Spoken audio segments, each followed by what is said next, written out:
Bonjour. Aujourd'hui, une vidéo sur le thème de la sexualité et la spiritualité.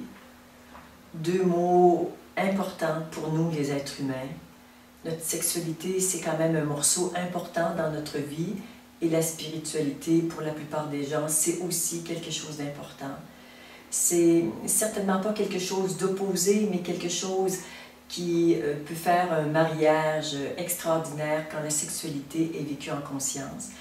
Et pour m'accompagner dans cette vidéo, j'ai la chance d'avoir une amie, Céline Cochet, qui m'accompagne, qui est là, qui va poser quelques questions au nom de vous qui écoutez cette vidéo, dans le but de rendre bien sûr cet entretien dynamique et très vivant. Je voudrais préciser que je ne suis absolument pas une spécialiste de la sexualité. Je suis comme chacun d'entre vous, quelqu'un qui a une sexualité que je qualifierais de joyeuse, de vivante, que je suis toujours en exploration, qu'il y a encore de belles et grandes découvertes à faire, j'en suis certaine. Donc c'est un titre vraiment très empreint d'une grande simplicité que je viens vous offrir cette vidéo sur la sexualité et la spiritualité.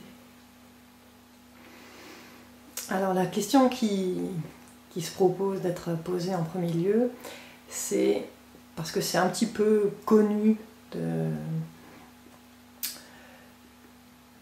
la majorité des personnes qui s'intéressent à la sexualité, c'est qu'est-ce que le tantra pour toi?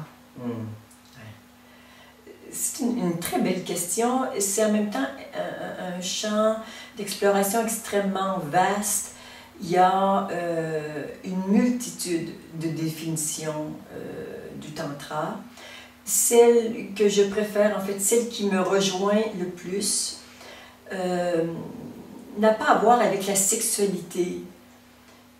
Ça a à voir plutôt avec le fait que, pour moi, la vie est tantra. Et pour mieux comprendre le sens que je donne au mot tantra, j'aurais le goût d'utiliser un parallèle, de faire un parallèle avec, par exemple, les personnes qui choisissent une vie monastique, donc qui se retirent du monde pour aller vivre leur amour du divin en étant coupés du monde, mais en étant dans le monde d'une certaine façon, bien sûr, parce qu'ils sont en communauté, mais ils ne sont pas dans le monde comme nous le sommes, nous qui sommes en couple, avons des enfants, un travail et tout ça. Donc, pour moi, il y a comme une différence de quitter le monde et aller dans un monastère et vivre vraiment dans le monde. Pour moi, c'est ça, vivre le tantra, c'est vivre la vie, célébrer la vie, mais vraiment sous tous ses aspects. Je dis parfois que j'aurais un grand plaisir à proposer des stages autant sur la sexualité, sur le rapport à l'argent, qui est aussi un aspect de la vie qui est bien malmené, je dirais particulièrement en France. Moi qui suis québécoise et bien sûr qui ai une pensée plus américaine à ce propos. Donc la sexualité, l'argent, les rapports interpersonnels, notre activité professionnelle qui, à mon avis, aussi a besoin qu'on y mette beaucoup de conscience. Et le dernier point pour lequel je me sens moins concernée, qui est l'alimentation. Donc pour moi, le tantra, c'est vraiment vivre tous ces aspects de notre vie d'être humain avec conscience, avec ouverture, avec disponibilité.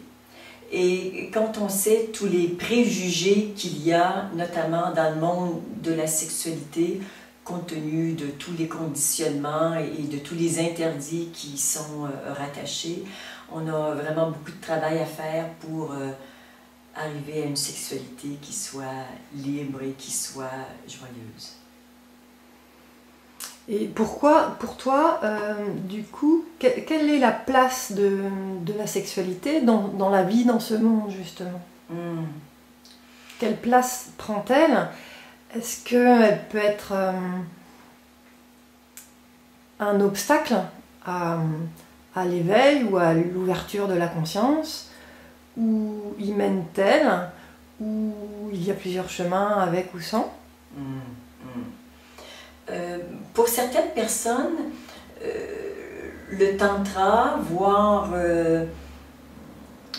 la recherche de l'union tantrique en couple, est un chemin qui mène à soi, à l'être, mais pour la majorité d'entre nous, ce n'est pas un chemin.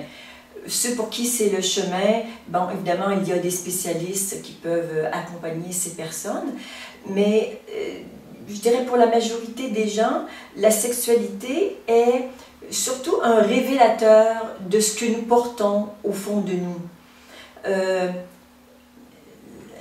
La sexualité, notre façon de vivre notre sexualité nous en dit long sur comment nous vivons dans notre corps, comment est notre rapport à l'autre, et ça nous dit aussi, bien sûr, dans notre rapport avec soi-même, est-ce que nous vivons à partir de notre mental ou est-ce que nous vivons à partir de la conscience dans l'instant présent. Donc, au même titre que sont les autres aspects dont j'ai nommé tout à l'heure, le travail, l'argent, les relations, l'alimentation, la sexualité est un révélateur de ce que nous portons et très souvent on peut faire des liens avec des blessures profondes que nous avons au niveau de l'amour, au niveau de la compréhension de la vie, de la conscience de la vie. La sexualité est un grand révélateur. Donc ce n'est pas un obstacle, c'est parfois un chemin, mais c'est surtout un grand révélateur qui nous permet d'approfondir ce que nous portons, qui nous permet d'être en relation avec ce que nous ne sommes pas pour découvrir l'ultime, ce que nous sommes vraiment, une conscience pure, vierge et vide de contenu. Une conscience qui observe, et qui est témoin et en même temps qui est totalement partie prenante justement de cette sexualité. Donc ce serait plutôt un miroir en fait, ouais, qui peut nous emmener dans une direction ou dans une autre en fonction de l'image reflétée et de ce qu'on comprend. Oui, j'aime beaucoup ce mot miroir qui est en fait, c'est ça, le révélateur de beaucoup d'informations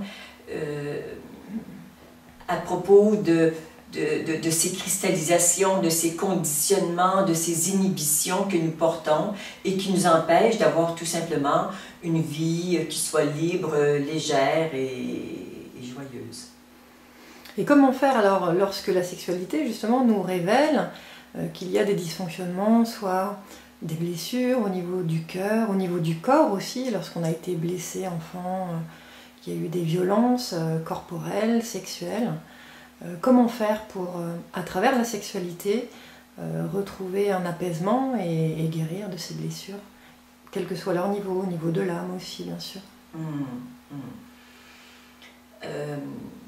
Si on touche le niveau des guérisons et le niveau des libérations, hein, c'est deux aspects un peu différents, donc on se libère des mémoires ou des énergies en basse vibration telles que les peurs, alors que quand il y a des blessures, c'est plutôt une guérison qu'on va avoir besoin de faire. Donc c'est un peu dans le même département, mais c'est quand même deux choses qui sont différentes. Mon Dieu, on pourrait en parler longtemps et faire plusieurs vidéos à propos de ça. Évidemment, je suis bien consciente que il y a une limite à ce qu'on peut transmettre sur une vidéo en termes de comment arriver à la guérison et à la libération. Simplement parce que c'est quelque chose qu'on fait de façon individuelle et qu'on fait davantage dans les groupes, dans les retraites que je tiens à l'occasion, des retraites de 3 jours. Tu vois, c'est un peu... Je ne voudrais pas décevoir les gens, je veux en donner le plus possible pour que cette vidéo non seulement amène une compréhension, mais qu'elle puisse amener aussi, bien sûr, libération et guérison. Mais je connais la limite de ce médium. Et c'est un peu comme si tu me demandais de t'apprendre à jouer au tennis et d'en faire une vidéo. Il y a des choses qu'on peut faire, il y a des choses que je comprends bien, hein? Il y a des choses qu'on peut faire sur une vidéo et après je dis allons sur un terrain de tennis et là on va pouvoir aller beaucoup plus loin dans la mise en pratique de ce que tu dois intégrer, de ce que tu dois changer, tout ça. Donc sur le sujet de la guérison, je vais donner des idées plus générales. Après, pour entrer vraiment dans la pratique, il faudra éventuellement qu'on puisse se voir. Je dirais que la conscience est l'outil par excellence, pour ne pas dire le seul outil qui amène vraiment une guérison profonde et définitive. Alors, ça veut dire quoi? Ça veut dire qu'à partir du moment où je me sens blessée intimement, quand je suis dans un rapport à l'autre, que ce soit simplement le rapport humain ou bien dans la sexualité, il est nécessaire d'avoir une reconnaissance de cette blessure, donc de ne pas aller dans c'est la faute de l'autre, c'est parce qu'il n'est pas bien, il fait exprès, bon, je dirais toutes ces idées ou ces justifications qui nous empêchent de tourner notre regard sur ce que nous portons, de regarder que la blessure vient de nous, de mettre vraiment sa conscience là où auparavant on a plutôt cherché à mettre des protections pour ne pas sentir cette blessure, mais d'avoir vraiment le courage et l'audace de lever les protections et d'aller voir en vérité ce qui nous blesse, ce qui nous a profondément fait mal. Et le simple fait de garder notre conscience sur cette blessure, d'y garder notre conscience sans vouloir quoi que ce soit. La conscience, c'est le travail qui est à faire pour la guérison.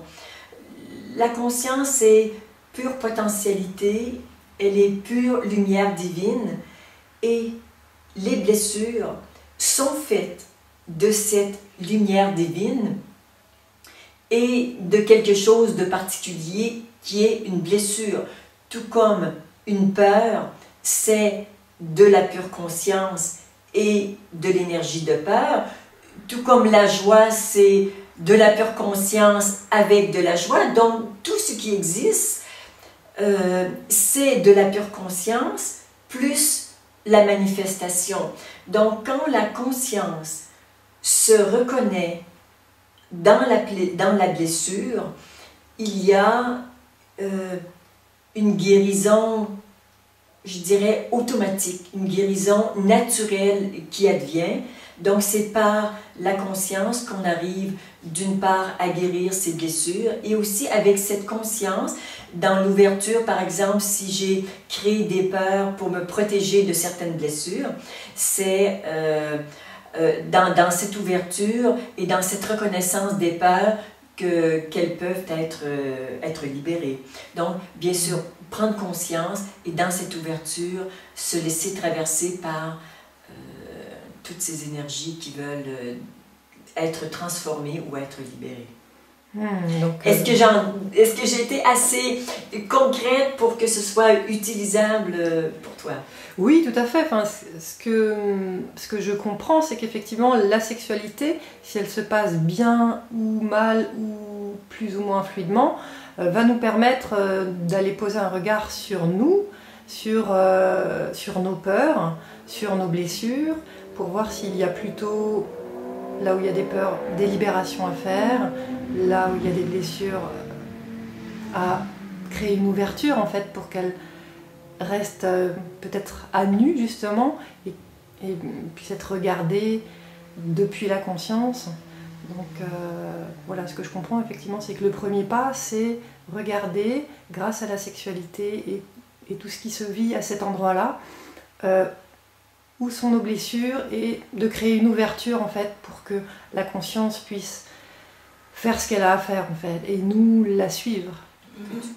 Et donc par rapport à justement cette ouverture au regard, est-ce que c'est pas plus facile justement grâce à la sexualité de regarder grâce aussi au retour de l'autre quand on est deux dans la sexualité? Et est-ce que c'est possible de le faire quand on est seul? Grâce à la sexualité aussi. Oui, en fait, les personnes qui ne vivent pas en couple ont aussi une sexualité. Et là, on pourrait aussi parler de plusieurs niveaux de sexualité. Et là, j'ai envie de profiter de ta belle question pour aller dans cet espace-là, sachant qu'on va revenir très bientôt sur ce qu'est la sexualité seule,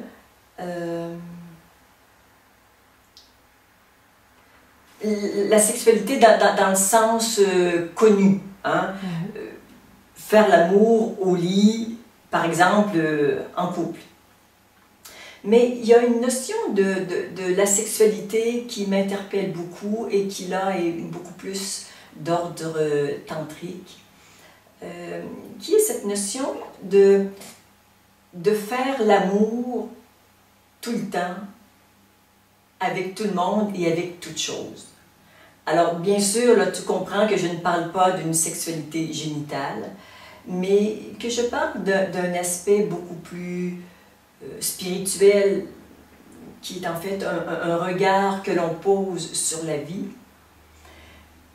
Dans cette relation que nous avons en ce moment, Céline, à cet instant où des paroles sont dites par moi et il y a une écoute, une présence très belle et très lumineuse chez toi, c'est une façon de faire l'amour.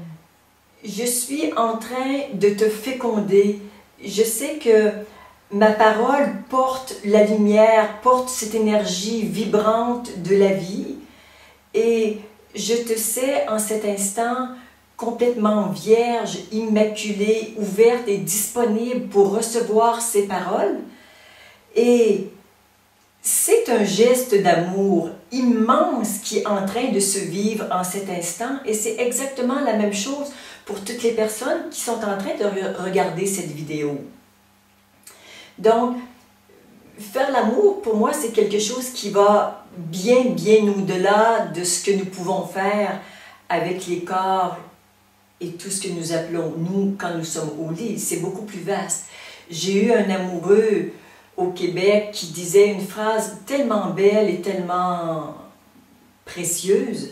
Il disait « Quoi que nous faisons l'amour ». Et je me rappelle, la première fois il m'a dit ça, nous étions dans un supermarché qu'on appelle une épicerie au Québec. Il poussait le caddie et moi j'étais à côté de lui et je mettais les trucs dans le panier justement. Et tout ça se faisait dans un élan d'amour et d'ouverture tellement grand qu'il me disait après, mais on n'arrête jamais de faire l'amour. Et c'est tout à fait vrai. Et quand la vie peut être vécue de cette façon, quand on peut porter, je dirais, ce regard ouvert sur la vie, c'est exactement la même chose que quand on regarde un paysage, quand on embrasse justement de notre regard un coucher de soleil, une montagne, la mer ou une petite fleur des champs toute minuscule mais qui nous ravit complètement le cœur par l'attention que nous lui portons, nous lui donnons quelque chose et la conscience dans la petite fleur perçoit qu'elle est regardée, qu'elle est aimée pour la beauté qu'elle déploie, cette beauté toute divine et en même temps toute matérielle qu'elle déploie. Et elle nous renvoie justement toute sa particularité, toute son unicité, mais c'est une façon de faire l'amour avec les fleurs, les paysages et tous les êtres humains que nous regardons. Alors pour moi, vraiment développer l'esprit tantrique et vivre l'union tantrique, c'est quelque chose qui se fait au quotidien quand on prend son petit déjeuner et dans le cadre de toutes les activités de la vie. Alors ça, c'est, je dirais, pour élargir notre regard sur ce qu'est l'amour, parce que nous sommes des êtres d'amour, nous sommes source d'amour, et rien n'est plus fameux pour un être humain que justement sentir cette énergie d'amour circuler à travers nos activités ou à travers les relations que nous avons avec les gens. Donc l'amour, c'est toujours et tout le temps. C'est dans toutes circonstances, mais bien sûr, en même temps, ce regard qu'on peut poser sur nos activités et sur les personnes qu'on rencontre, c'est aussi un chemin d'amour, parce que dans la réalité, est-ce que je suis toujours en amour avec toutes les personnes que je rencontre et toutes les activités que je pratique? La vérité, c'est non. Il y a des choses, des activités pour lesquelles je suis beaucoup plus neutre. Et il y a des personnes qui m'attirent moins que d'autres, donc je sens moins cette ouverture du cœur. Et il y a même des personnes ou des situations qui sont, comme on le disait tout à l'heure, des révélateurs de limitations que je porte, de conditionnements ou de blessures, qui sont à chaque fois une invitation à tourner mon regard vers moi et à libérer tout ce qui m'empêche de ne pas vivre justement cet état d'amour au quotidien. Et effectivement, quand tu parlais tout à l'heure, hein, je sentais cette circulation énergétique, en fait, et une ouverture, en fait, se faire en moi beaucoup plus consciente, en tout cas. Le fait de pouvoir être regardé de cette manière-là, automatiquement, en fait, fait que ça c'est rayonné aussi, c'est renvoyé et rayonné, et effectivement, quand on pose des mots et le regard dessus, on le sent beaucoup plus chaleureusement, en fait. Oui. Alors tu vois, quand les paroles que j'ai prononcées, quand elles sont dites dans l'intimité de la chambre à coucher à son amoureux, et qui est reconnu comme une présence aimante, vivante, comme un espace d'accueil où je peux vraiment être qui je suis, et qu'on peut s'offrir ça réciproquement, je dirais, le temps où on fait l'amour est un temps où on peut vraiment s'ouvrir à la vie, se rencontrer à travers la rencontre avec l'autre, qui est un espace vraiment très précieux pour toutes les personnes qui ont la chance de vivre ça. C'est vrai que le fait d'être à deux consciences ouvertes à ce miroir qu'est l'autre, pour se regarder soi-même, regarder l'autre, se regarder à travers l'autre, peut être du coup un chemin vers soi. Qu'en est-il quand il n'y a qu'un des partenaires qui aspire à cela, qui est ouvert, et que l'autre, pour différentes raisons, des blessures ou un intérêt porté vers d'autres choses, n'est pas dans cette ouverture? Forcément, ça crée une limitation. Cette limitation n'est pas forcément une raison valable pour ne pas avoir de relation avec une personne qui n'est pas sur un chemin de conscience. Mais il est important de voir que ça amène une limitation. Quand la personne est vraiment dans l'ouverture et dans l'accueil, quand on peut s'épancher sur l'épaule de l'autre, quand on peut en toute confiance parler de ses propres limitations, c'est extrêmement aidant. Il y a des hommes ou des femmes qui ne souhaitent pas aller dans ces espaces où ça fait mal, qui préfèrent se contenter d'un espace où tout va bien, et dès que ça commence à être un peu moins agréable, préfèrent s'abstenir et de ne pas ouvrir ces espaces-là. Et de dépasser ces limites permet justement d'agrandir cet espace intérieur, cet espace du vécu. Mais pour certaines personnes, il n'y a pas cette notion d'ouverture et de dépassement. Donc, forcément, ça crée une limitation, d'une part parce que ces personnes-là ne souhaiteront pas s'ouvrir, et l'espace d'accueil inconditionnel qu'ils peuvent nous offrir sont à ce moment-là sans doute limités. Bon, l'idée, c'est de profiter de ce qui est disponible tant et aussi longtemps que c'est juste en soi d'être en relation avec une personne qui ne souhaite pas vraiment s'ouvrir et éveiller sa conscience. On peut faire, je dirais, de belles et de grandes expériences pendant un certain temps, et puis peut-être arrivera-t-il un jour, un moment où ce ne sera plus possible et que cette limitation ne sera plus en résonance avec notre vérité intérieure et que ce sera le moment d'arrêter cette relation et de se tourner vers quelqu'un d'autre qui pourra nous offrir un espace d'accueil et un espace de liberté beaucoup plus vaste. Ça peut être aussi pendant ce temps-là un espace du coup où on va être obligé d'être plus pointu aussi avec soi-même. Si on est seul, on peut être aussi dans le partage avec l'autre, même si l'autre ne va pas forcément jouer cette danse des miroirs.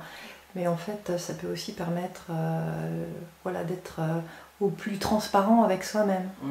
Ouais. Il y a forcément toujours dans la relation avec l'autre cet effet de miroir. On peut juste dire que cet effet de miroir est plus limité. Mais évidemment, si l'autre ne peut pas nous offrir un espace d'ouverture, un espace de guérison, bien justement, on peut soit se tourner vers quelqu'un d'autre pour ça, ou bien prendre responsabilité et mettre sa conscience sur ce que l'on sait qui doit être guéri ou libéré et s'en occuper seul. Et l'autre peut être simplement le révélateur sans nous offrir l'espace de guérison ou de libération.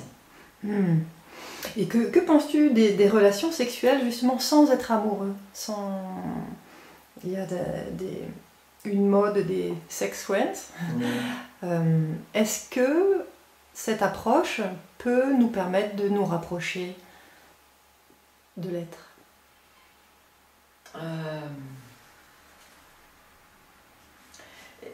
Comme je le disais au début, je ne suis pas une grande spécialiste de la sexualité, je peux simplement partager ce que je connais à travers ma propre expérience. Et ma propre expérience des sex friends n'est vraiment pas très grande, pour ne pas dire qu'elle est tout à fait absente. Mais si je regarde sur un plan théorique, pour moi, ça peut être un divertissement. Et ça pourrait se limiter à être un divertissement, tout comme il y a des gens qui pratiquent le yoga, mais surtout centrés sur la posture physique pour se sentir mieux dans leur corps, mais qui ne recherchent pas ce que beaucoup de gens en spiritualité vont rechercher à travers le yoga, c'est-à-dire l'union avec le divin. Alors on peut prendre justement la sexualité en fonction de l'ouverture que nous avons. Si ça fait plaisir, oui, pourquoi pas. Bien sûr, ce n'est pas ma voie. Est-ce que ça peut être une ouverture sur la spiritualité? Si la personne porte cette ouverture, elle est certainement au moins révélateur de quelque chose et une distraction, tout comme ça peut l'être d'aller au restaurant ou d'aller au cinéma. Oui, ça peut permettre de voir aussi que en fait, l'élan n'est pas là, en fait. Oui, il y a des personnes qui sont capables d'un rapport sexuel qui est essentiellement centré sur le corps. Si on peut le faire, ben faisons-le et allons au bout de ça. Et quand c'est terminé, ben, adviendra une autre étape où on aura peut-être besoin d'être plus entier dans cette relation, c'est-à-dire avoir besoin que le cœur, le corps, l'âme et l'esprit, en fait que tout ce que j'appelle moi, puisse participer à ce rapport sexuel. Si des gens sont assez compartimentés et peuvent le faire en petits morceaux, tant mieux, mais arrive un temps où ce n'est absolument pas possible ni de faire l'amour d'une façon purement physique, pas plus que c'est possible de manger sans goûter, sans être un minimum dans la gratitude pour la générosité de la vie qui nous permet de manger de bons aliments biologiques qui sont préparés dans la présence et qui ont une haute valeur énergétique, quand je mange, je ne peux pas m'empêcher d'être au contact de ça. Mais je comprends par ailleurs que des gens vont manger du fast-food et sans mastiquer, sans savoir ce qu'ils mangent, sans même savoir que c'est nocif pour le corps et que pendant un certain temps, tant que la conscience est moins éveillée, bien, la vie se vit à travers eux de cette façon et tout est OK. C'est une étape de l'évolution de la conscience. Oui, c'est une expérience qui peut nous permettre de voir justement si ça nous convient ou pas. Exactement. Exactement, et de voir ses propres limites par rapport à ça, et de rester dans sa vérité, de savoir qu'est-ce qui me fait vraiment plaisir, quelles sont les conditions idéales pour avoir un rapport sexuel à travers lequel je peux vraiment me sentir épanouie et faire des expériences qui vont plus me rapprocher, en tout cas moi dans ma conception, me rapprocher de l'union mystique qui est un élan important de mon âme. Et ce qui ne m'en rapproche pas ne suscite que peu d'intérêt en ce qui me concerne. Dans cette vision justement du couple à deux mystique, comment transcender la dualité du couple pour retrouver l'union à cet endroit-là, l'union de toutes nos parties, l'union avec l'autre, l'union avec le divin, alors que nous sommes deux. Oui, oui, oui. Cette notion de « nous sommes deux » est une vision de l'esprit. Nous sommes un. Et il nous tarde de reconnaître l'unité, donc la reconnaissance que ce que je suis, d'une part, se manifeste dans une forme qu'on appelle Claudette, il y a face à moi une forme qu'on appelle Céline, mais au cœur de cette forme, il y a être, et c'est le même être qui s'exprime de deux façons différentes. Donc, quand je fais l'amour avec quelqu'un, ou quand je parle avec quelqu'un, ce n'est qu'à moi que je parle. Et cette vision de l'unité, elle est indispensable. C'est indispensable de l'avoir vécu d'abord en soi, de voir que je suis un, qu'il n'y a pas différentes parties de moi. En fait, que les différentes parties de moi ne sont pas séparées, ce sont des aspects de la même chose qu'on appelle être. Donc, avoir le bonheur d'avoir réalisé l'unité en soi permet de le vivre dans le rapport à l'autre. Et quand je te regarde, je peux regarder davantage la forme et avoir l'impression de parler à quelqu'un, mais si je me plonge dans l'infini de ton regard, il est clair que c'est à moi que je parle. Alors, en fonction d'où je porte mon regard, je peux faire une expérience ou bien une autre. Mais quand j'ai le bonheur de m'adresser à quelqu'un d'autre, il est chez moi intimement connu et profondément su que c'est à moi que je parle. Mais dans le jeu de la vie, il est utile comme de l'oublier un peu et de jouer le jeu de la vie dans ce rapport avec l'autre, mais dans un rapport profondément conscient. Donc, pour vivre justement dans le rapport sexuel, l'unité, il est nécessaire de l'avoir d'abord réalisé en soi et de savoir que à un niveau, c'est moi qui fais l'amour avec moi. Et oui, il y a le téléphone qui sonne, quelqu'un qui nous interpelle, c'est charmant. Donc, en résumé, quand je fais l'amour avec quelqu'un, tout comme quand je suis en relation avec quelqu'un, c'est toujours avec moi que je fais l'amour, c'est toujours avec moi que je suis en relation. mais ça c'est un plan, un niveau de vérité, et c'est la vérité ultime. Par contre, quand je communique par exemple avec toi, le sentiment que j'ai, c'est en même temps de parler à quelqu'un qui est différent de moi. Mon attention est aussi sur la forme, et c'est ce qui nourrit mon élan de parler, donc de dire des choses qui ont de l'intérêt pour toi. Et donc on est toujours sur les deux plans en même temps, donc sur le plan de l'unité, mais aussi de la dualité. Mais ce n'est pas la dualité en tant que conflit, mais juste la dualité en tant que deux formes différentes au niveau des apparences. C'est là effectivement qu'elle peut disparaître complètement.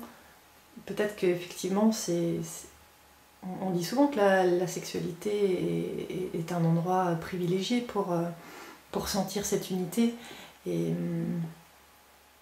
effectivement, jouer le jeu de sentir que l'amour se fait à soi-même et se décaler un petit peu et sentir que on le fait aussi par deux couleurs différentes qui se mélangent, qui se côtoient, qui s'unissent, et le focus va être plus ou moins grand vers l'unité ou vers la dualité, tout en sentant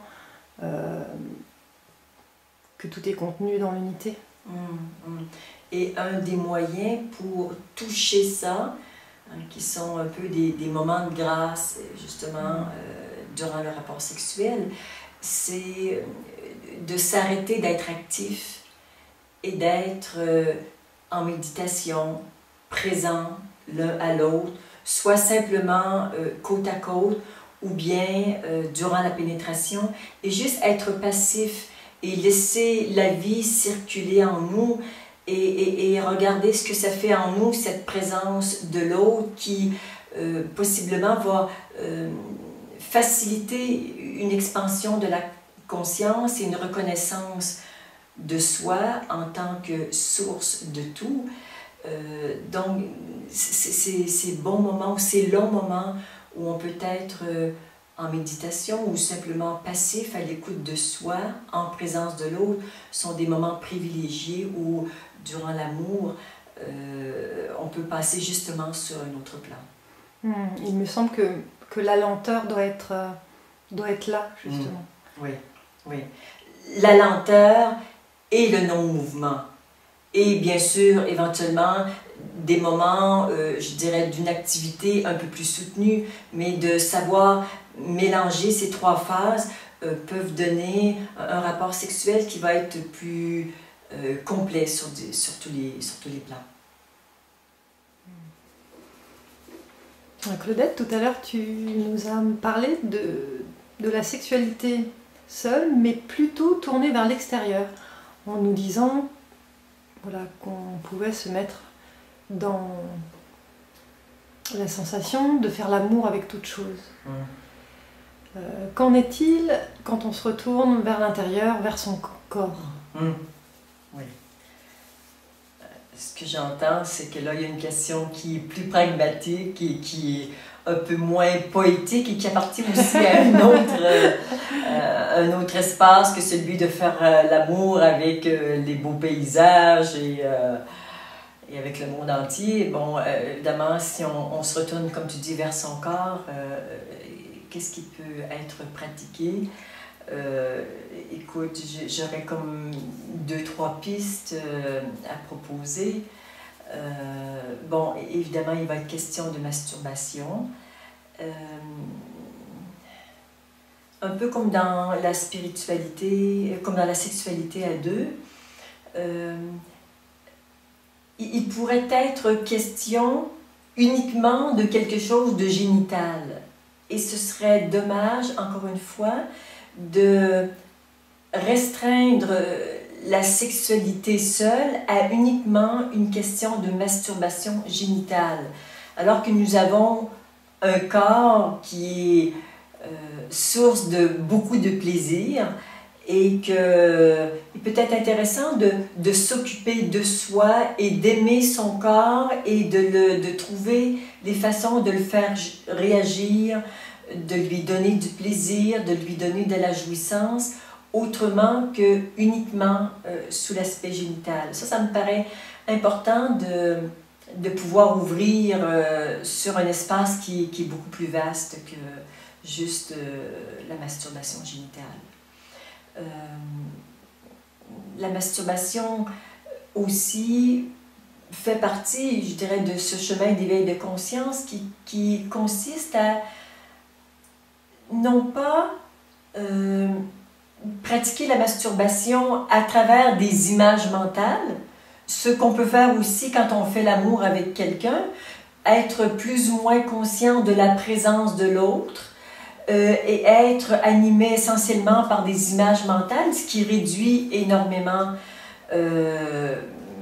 cette activité-là de faire l'amour à quelque chose qui tourne autour de vieilles images que l'on se rejoue en permanence, qui provoque de l'excitation, puis une détente et d'autres images, mais tu vois, ça tourne autour de ces images et c'est de réduire la vie à bien peu de choses que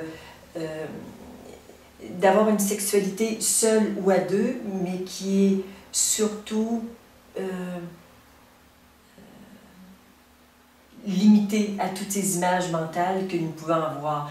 On ne peut parler jusqu'à présent des images mentales parce qu'on a parlé beaucoup dans les limitations, bon, des blessures, des conditionnements, des expériences en basse vibration dont les énergies sont toujours présentes. Mais les images mentales sont aussi une grande limitation qui nous font toujours tourner autour des mêmes activités, alors que hors de ces images, il y a tout un potentiel de vie qui peut jaillir à travers nous, qui peut nous permettre de faire des expériences qui sont grandioses et là qu'on va vraiment découvrir dans l'instant, que ce soit à travers les caresses de son propre corps ou les caresses du corps de quelqu'un.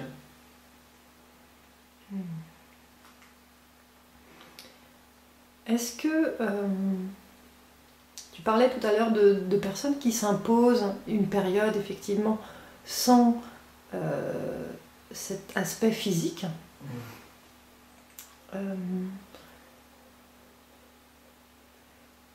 Est-ce que ça peut être aussi sur le chemin, choisi d'une manière ou d'une autre par le divin pour nous faire accéder par l'absence de sexualité ou pour nous la faire retrouver mieux, je dirais, à un moment donné? Dans la religion catholique, notamment, le vœu de chasteté est imposé au moment où sont prononcés les vœux. En même temps que je peux reconnaître l'intérêt de ce vœu de chasteté, je trouve aussi qu'il est souvent inapproprié.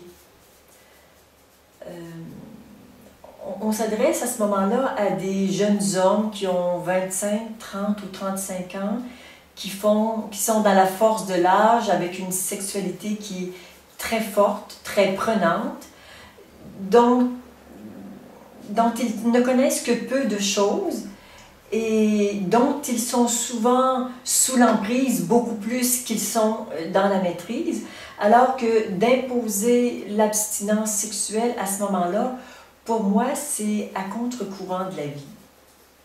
Et ça amène beaucoup plus de frustration et on a vu, bon, des centaines et des centaines de cas de pédophilie, justement, chez ces prêtres qui simplement sont désarmés devant cette situation. Ils ne savent pas réprimer cette sexualité, qui est une énergie très forte, et que finalement vont aller plutôt dans la déviance sexuelle. Il y a bien d'autres raisons aussi pour être déviant, mais celle-ci en est une très bonne. Et ce que moi j'ai vécu comme expérience il y a de ça maintenant 3 ans, c'était avant l'écriture du livre Voyage au cœur de soi, un moment où, bon, je ne suis pas quelqu'un qui ait le souhait de l'abstinence sexuelle, ce n'est pas un élan de mon âme d'aller dans cette direction. Sauf que un jour, j'étais chez mon amoureux à Paris et qu'il me faisait écouter un très très beau mantra, un mantra vraiment qui portait l'énergie divine.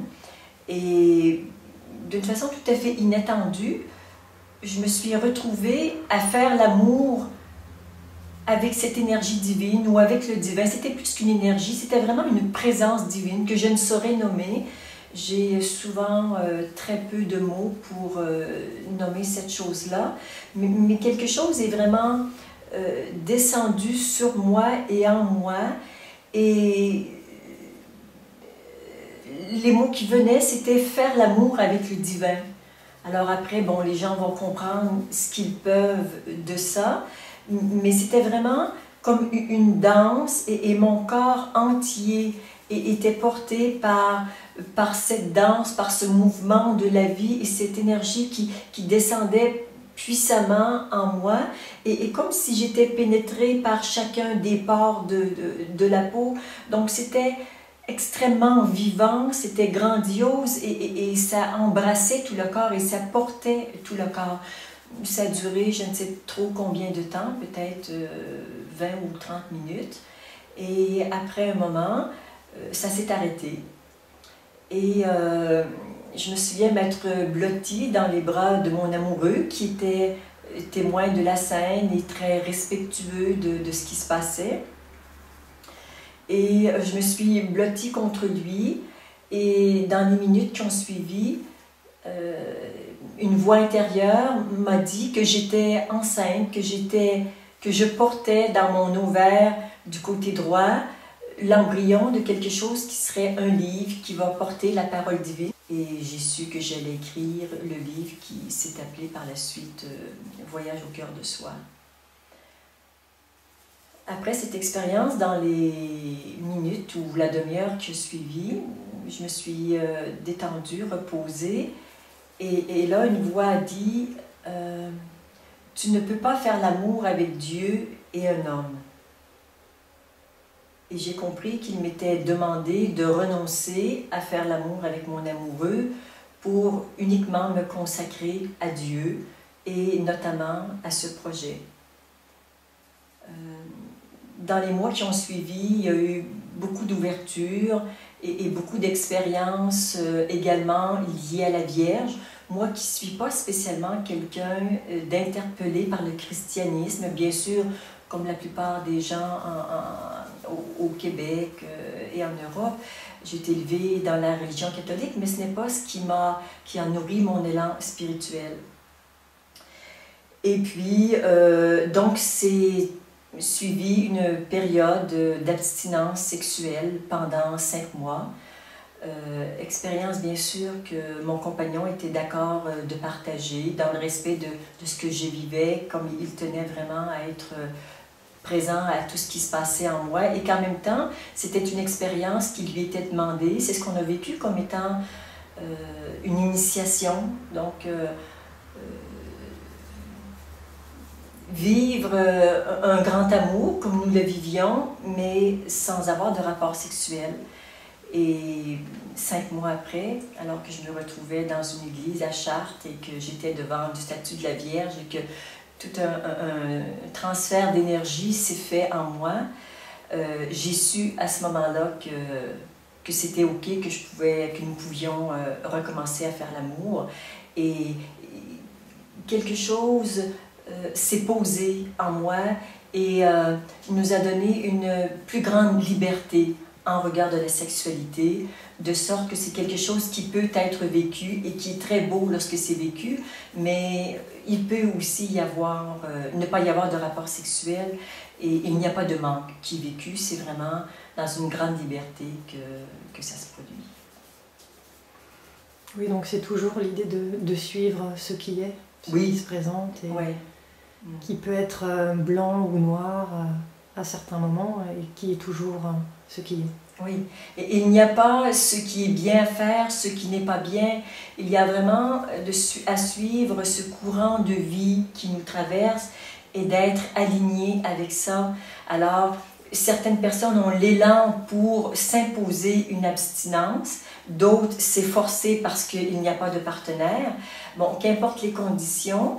Et dans mon cas, je n'ai pas cherché ça, mais c'est quelque chose qui s'est imposé à moi, mais avec beaucoup de douceur et de bienveillance. Et c'était juste, ça aurait pu durer 5 ans ou 10 ans. J'étais prête à rester dans le respect de cette abstinence aussi longtemps que c'était nécessaire. Mais après 5 mois, il s'est avéré que l'expérience pour moi, elle était terminée. En tout cas, pour nous, elle était terminée. Et cette liberté dont tu parles, quelle est-elle? Tu nous dis ça vous a apporté à l'un et à l'autre une autre liberté. Est-ce que tu peux nous en dire un petit peu? Oui, cette liberté, c'est d'être capable d'avoir un rapport sexuel. Si c'est l'invitation de la vie dans l'instant, plutôt que d'être en proie à des désirs qu'on ne peut maîtriser.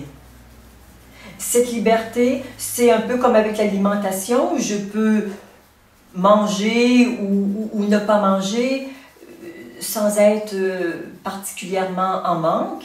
Tu vois, c'est vraiment de dépasser toutes ces notions de manque qui sont liées à tous nos conditionnements. Donc, nous devons faire l'amour, nous avons besoin de nourriture pour que le corps reste vivant. J'ai eu des périodes de nourriture pranique où je ne me nourrissais pas d'aliments grossiers et on peut très bien vivre sans nourriture. On peut aussi très bien vivre sans faire l'amour, mais ça demande bien sûr d'avoir libéré beaucoup de choses, d'énergie, de croyances, de limitations d'énergie et de traumatismes qui sont liés à la sexualité pour que ça puisse être vraiment un espace où la vie s'exprime librement. C'est-à-dire que pour moi, il n'y a pas la sexualité et la spiritualité. La spiritualité, c'est vivre sa vie en conscience, en vérité et en toute liberté. Et pour arriver à ça, ben, ça demande justement de guérir et de libérer. Et je sais que je vais encore rencontrer des choses et que le chemin est loin d'être terminé. Ça continue toujours. Évidemment, les années où c'était très difficile sont, je le crois bien, derrière moi, mais je n'en sais rien et je vivrai ce que j'ai à vivre. Mais je n'ai aucune prétention d'être au-dessus de quelque chose ou d'avoir terminé mon chemin. Je peux juste dire que j'ai peut-être une petite longueur d'avance sur quelques personnes et que le bonheur de partager ça, si ça peut éclairer le chemin de quelques-uns, ça me fait bien plaisir. De même que des personnes ont éclairé mon chemin et continueront de le faire très certainement. Donc il n'y a pas la spiritualité et la sexualité, mais la sexualité est un aspect de la vie. Tout comme travailler n'est pas vraiment quelque chose de séparé de la vie. La vie se vit à travers une activité professionnelle, à travers des rencontres amicales, à travers le partage de repas, à travers l'exercice de sport pour tenir le corps en forme. Donc, tout ça sont une danse de la vie sous différents aspects, mais il y a plus de séparation et les choses ne sont plus compartimentées. Voilà, c'est une grande danse à ciel ouvert.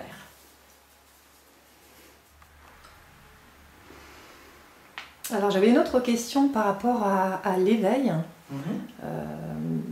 De quelle façon la sexualité peut être un obstacle à l'éveil ou plutôt de quelle façon pourrait-elle y contribuer, voire y mener?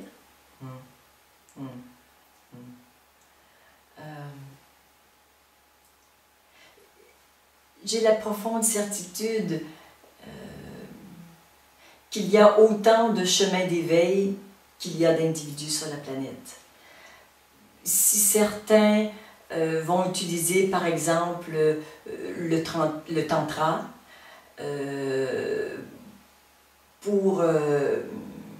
comme chemin d'éveil, pour la plupart des gens, ce n'est pas le cas. On en a un petit peu parlé tout à l'heure.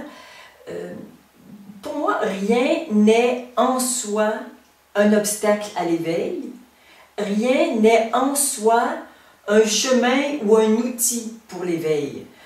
La vie est faite de telle sorte que tout est toujours possible tout le temps. Et le divin, il est bien coquin, rusé, espiègle pour nous avoir vraiment tout mélangé. Tout est possible tout le temps. Donc,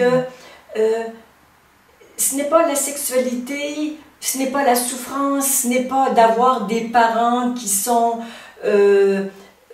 vraiment très souffrants, ce n'est pas d'être né à telle période ou dans tel pays qui est un obstacle à l'éveil. L'obstacle à l'éveil, c'est la conscience elle-même qui se vit en tant que inconsciente de qui elle est. Et l'ouverture à qui elle est peut se produire dans le rapport sexuel, puisque c'est ce dont nous parlons. Des gens se sont éveillés alors qu'ils étaient en prison, et la prison n'est pas forcément un chemin d'éveil. Des gens se sont éveillés alors qu'ils sont avec un maître, d'autres s'éveillent seuls. Des gens connaissent un éveil radical, d'autres un éveil progressif. Alors il y a une multitude de façons de s'éveiller. Alors rien n'est en fait un obstacle en soi, mais peut-être éventuellement le rapport sexuel peut contribuer à l'éveil dans la mesure où c'est un espace où on a vraiment le goût d'être conscient de soi, conscient de l'autre, conscient de ce qui circule entre nous durant le rapport sexuel. Si on a le goût d'y mettre de la conscience, d'y mettre de l'ouverture, donc d'être dans cet espace d'accueil, c'est plutôt une activité qui va contribuer à un éveil de plus en plus grand. Mais après, quand vraiment va se produire le basculement de la conscience, c'est tout à fait impossible de le prédire. C'est une grâce, c'est un moment soudain. C'est un avènement et personne ne peut le produire. Il n'y a pas de chemin précis pour ça. Et du coup, peut-on se passer aussi de sexualité sans être frustré si on trouve justement un autre chemin ou qu'on s'est éveillé par d'autres expériences? Alors, il y a des gens qui ont très peu de besoins sexuels. C'est comme ça. Et d'autres qui ont peu de besoins sexuels, mais parce qu'ils sont complètement inhibés, qu'ils ont de gros blocages. Et là, c'est vraiment quelque chose qui est d'un ordre différent et qui demande à être reconnu, soit en présence de son compagnon, compagne, ou bien en présence d'un thérapeute qui va nous aider justement à reconnaître ces blocages et à les libérer. Donc, peu de sexualité peut provenir au moins de ces deux conditions. Dans la religion catholique, il y a vœux de chasteté, des personnes qui aussi s'imposent de façon, sur une période de quelques semaines ou de quelques mois, abstinence sexuelle. Pour certains, c'est un chemin de maîtrise de soi qui s'acquiert dans la durée. Des personnes choisissent l'abstinence totale, que ce soit en couple ou même seul, pour justement se libérer de l'emprise de la sexualité. La sexualité est une énergie qui est extrêmement puissante et tout comme le mental peut vraiment avoir une emprise sur nous qui fait qu'on n'est plus maître de sa vie. Et je fais bien sûr une distinction entre être maître et contrôler. Ce dont je parle, ce n'est pas de contrôler. Pour moi, le contrôle est quelque chose de sévère, de dur, qui est plus de l'ordre de la domination. Donc, je ne parle pas de contrôler ses impulsions sexuelles, mais je parle de devenir maître de sa vie à travers une sexualité qui peut apporter beaucoup de plaisir, beaucoup de jouissance, mais alors que nous ne sommes pas sous l'emprise de cette énergie sexuelle.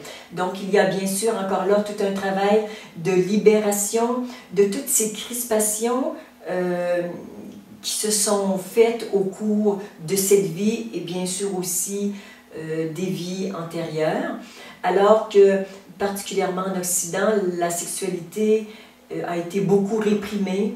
Alors on a beaucoup de crispations, de répression dont il faut se libérer pour arriver justement à une certaine liberté dans la sexualité. Donc pour passer d'une liberté qui est très réprimée à une grande liberté, bon, il y a tout un chemin de libération qui est absolument essentiel. Et tant qu'on n'est pas libéré de ce qui prend, de ce qui se vit en nous à notre insu, bien, il y aura bien sûr frustration. Et au début du chemin, ce qu'on peut observer, c'est que les gens sont davantage dans la répression avec de la force et ça amène davantage de frustration. Et au fil du temps, quand on continue ce chemin et quand on apprend intérieurement à trouver un autre espace qui est davantage l'espace du lâcher-prise, il y a quelque chose qui bascule et on sait intérieurement quand on est accroché à quelque chose et qu'on peut lâcher prise, mais toute cette notion de lâcher prise, de s'abandonner, de laisser partir ce qui vit en nous et qui ne nous appartient pas, il y a un grand pas qui est fait par rapport au début où on essaie de lâcher prise et plus il y a de volonté pour lâcher prise, ben finalement plus ça s'accroche. Alors ce chemin se fait en plusieurs étapes et on passe de beaucoup de frustration, beaucoup de répression à de moins en moins de frustration, de répression et à de plus en plus de lâcher prise et bien sûr de liberté, de fluidité et de légèreté. Donc oui, en fait, si on est libre de son mental, de ses émotions, de cette croyance de la séparation, ça va aussi s'exprimer dans la liberté par rapport à la sexualité. Bien sûr, bien sûr.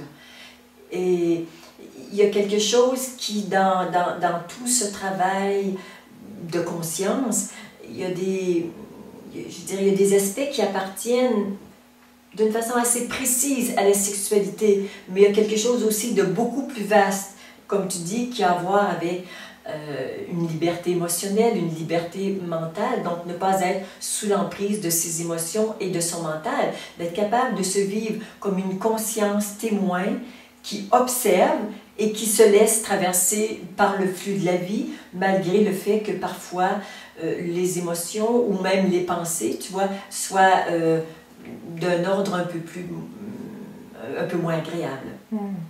Mais à partir du moment où on va le voir, on va pouvoir s'en libérer progressivement. Exactement, voir est la première étape et rester dans ce regard et dans cette ouverture est la deuxième étape, donc celle qui permet vraiment la libération. Et alors, j'ai une question qui parle de gourmandise, j'aime bien ce mot. Comment partir de la gourmandise sexuelle pour la transmuter en union sacrée? Effectivement, ça rejoint un petit peu ce que tu viens de dire, mais je pense qu'on peut aller un petit peu plus loin. Là. Ouais. Déjà, les mots qui sont utilisés pour cette question sont très beaux. Comment passer de la gourmandise sexuelle à l'union sacrée. Voilà. Elle est tellement bonne, cette question-là, que je vais prendre un petit moment pour la savourer. Je la garde dans mon cœur et je me laisse inspirer, je me laisse vraiment habiter par cette belle question.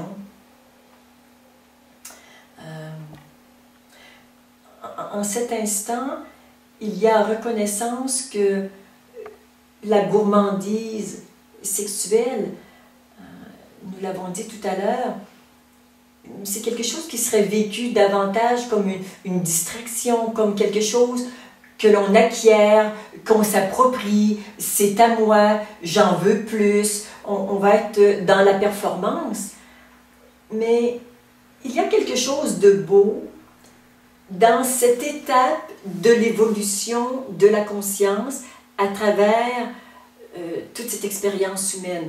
Donc, je vois que certaines personnes vivent notamment leur sexualité ou leur rapport à l'alimentation de cette façon. Et je peux dire que je trouve que c'est beau, que c'est charmant, que la vie se vive à travers eux de cette façon.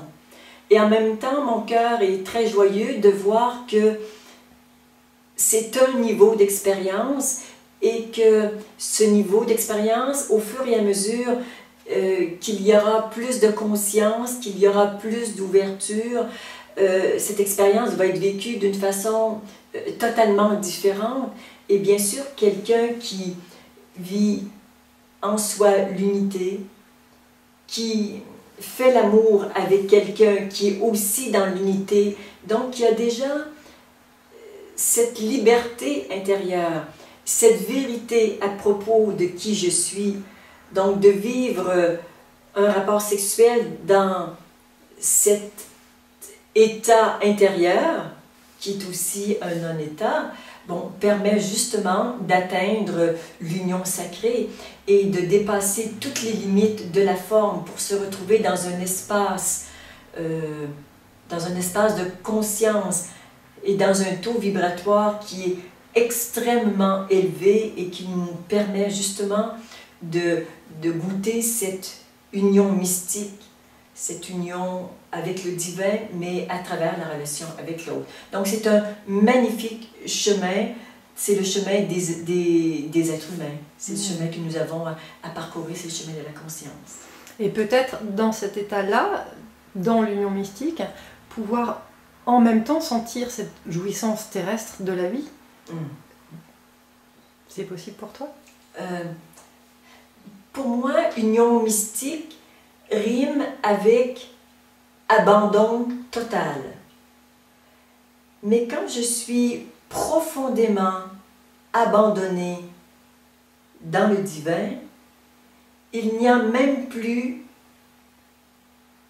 plus quoi que ce soit de la forme Claudette pour se rendre compte qu'il y a union mystique tellement je suis fondue en son sein. Alors, bien sûr, cette union, elle descend dans des profondeurs et quand on est profondément abandonné et fondu en lui, il n'y a même plus de conscience de soi. Et c'est quand on en sort petit à petit que l'on se rend compte qu'il y a toujours existence du personnel dans cet impersonnel qui est le divin. Mais il faut en sortir pour se rendre compte que nous y étions auparavant. Donc ce sont des niveaux différents. Mais dans les profondeurs, il n'y a pas de conscience d'eux. Il faut en sortir pour être dans la conscience de soi avec le divin. Oui, pour toi, ce n'est pas possible d'être dans la jouissance de la vie simultanément de la jouissance d'être, en fait. À une certaine profondeur, non. Ces profonds états de samadhi où on perd toute conscience de soi, ce n'est pas possible. Quand on marche sur la rue, même quand on regarde un paysage, ce n'est pas possible quand on est dans un rapport à l'autre où les sens sont interpellés. Pour aller vraiment profondément dans l'union mystique, il est nécessaire d'être tout à fait en silence et dans le non-mouvement. Merci.